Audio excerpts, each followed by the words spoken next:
Overcoming procrastination. That's the number one goal for most people. And the good news is 95% of us have some kind of procrastination issues. The bad news is for 15 to 25%, the problem is so severe that it impacts our health, our relationships, our work. The good news again is the fact that you're watching this video shows me that you are motivated enough to take care of that problem. And the nice thing is a lot of procrastination is related to impulsiveness, our impulsive behavior. And mindfulness is a very powerful way to deal with procrastination issues. A lot of the ideas that I'm going to discuss are going to come from this book called Procrastination Equation by Dr. Pierre Steele. He's at University of Calgary, he's one of the world's leading researchers in this topic. And if you go to my blog site, you'll find links to his books and some ideas. So I have to understand the number one factor behind procrastination is behavior and our impulsiveness. And guess what? Mindfulness, this awareness of our behavior, is a very powerful way to deal with it.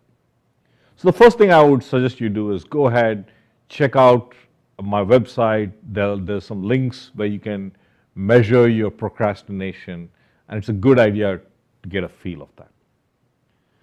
So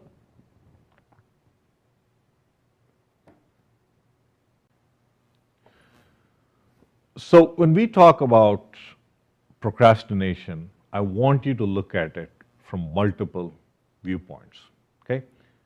I told you before that impulsiveness is a big part of procrastination, but there are other features of procrastination too.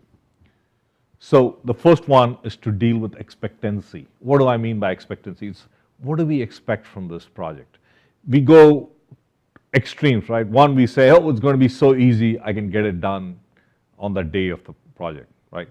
Or the other one is, oh my God, it's so huge and I don't have the time for it to do it now.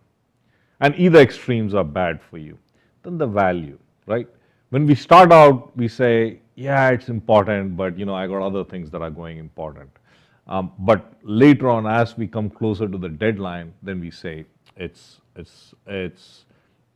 value is much high. And then our brain finds different ways to delay working on the project. So hopefully, I want you to look at all these four and we'll go through each of them. Okay, good. So the first factor I want you to consider is expectancy. Expectancy is related with the expectation you have of the project that you're dealing with. So I want you, and again, focus on specific aspects. Like, for example, if you're a student, what is your expectation about the assignment for you? I teach, and so I had to grade papers, and often my expectations is, oh, I'd done this before, I can get it done in an hour.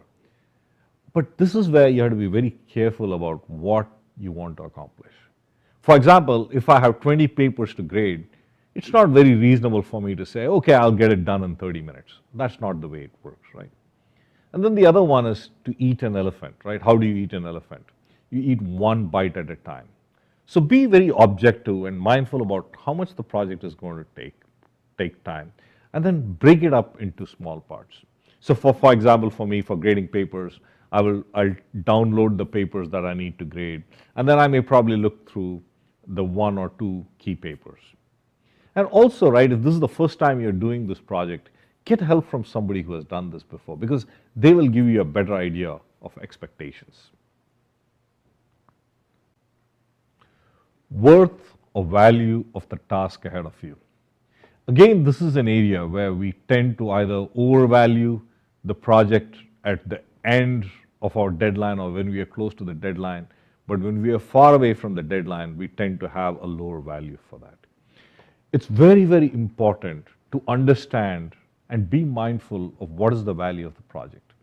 For example, when I teach, right, I get evaluated by my students, and one of the factors in that evaluation is how good am I at grading their paper and how prompt am I about that.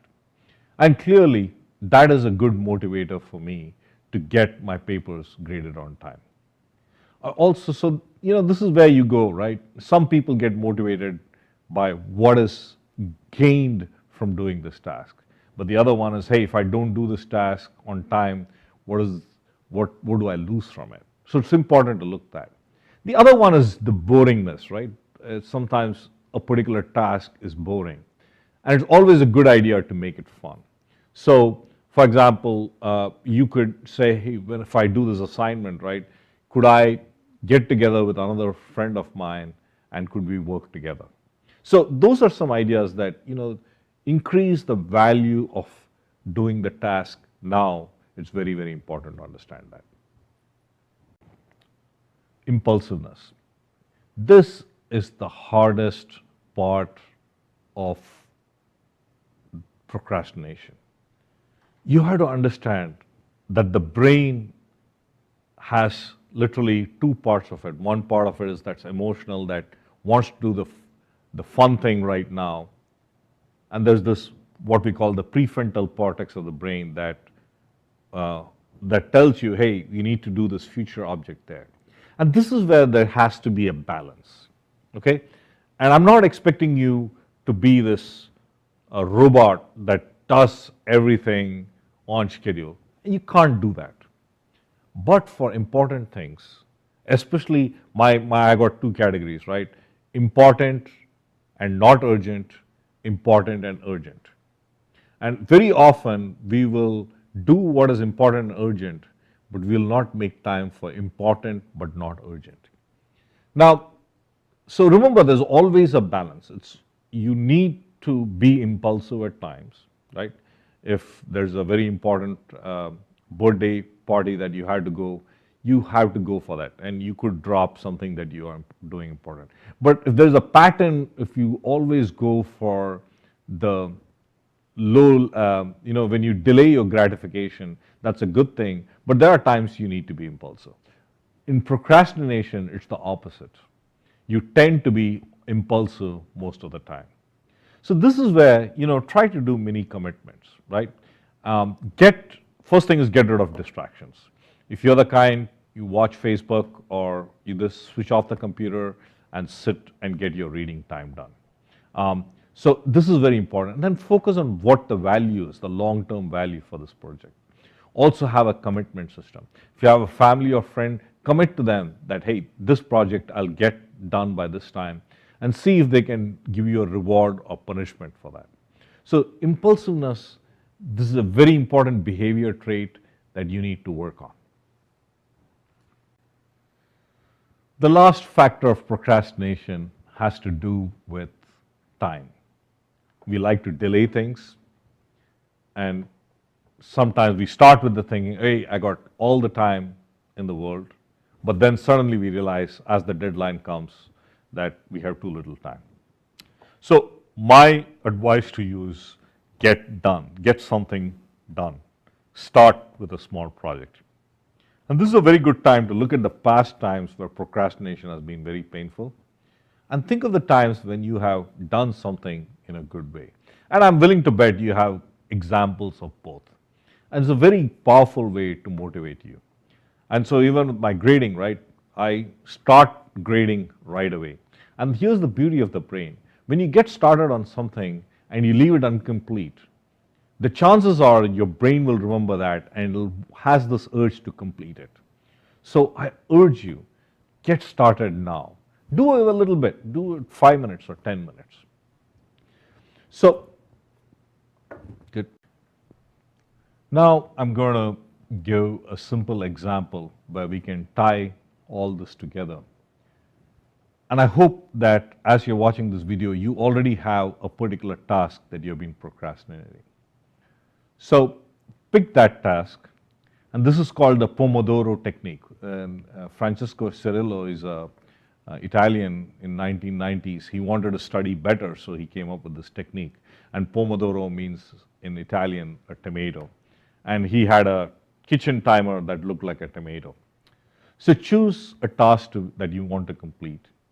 And you set the Pomodoro, like this you can set any timer, but if you go to Amazon.com or any of the online, you'll find the timers that can be set for 25 minutes, and they're shaped like a tomato. But I use an app. You can also use your kitchen timer. Set it for 25 minutes. Now start working on the project. Switch off all your distractions, your cell phone, your Facebook, whatever you have distractions, set off, and work focused for 25 minutes. Remember, this is a behavior related strategy. So the more you do it, the better you'll get at it. At the end of 25 minutes, set the timer for 5 minutes and take a break. Do whatever you want. Call a friend, send an email, whatever. The moment the 5 minutes is over, go back to your project. If you do 4 Pomodoros, that's about 2 hours of work, then you can take a longer break. In those cases, I'll go for exercise, I'll go for a walk around the block, or I'll read a fun book. So I hope you'll try this technique. If you go to my blog, and you will going to see links to a lot of these projects. Many of these ideas and research come from the book, The Procrastination Equation. I strongly recommend this book, especially if procrastination is a big problem for you. Go to my website, meditation-magic.com. You can download the free ebook on the Pomodoro Technique. And there are other links for evaluation of procrastination. But thanks again for coming and checking out this video. I hope you'll read through my blog article and send me an email with your comments and questions. Thank you.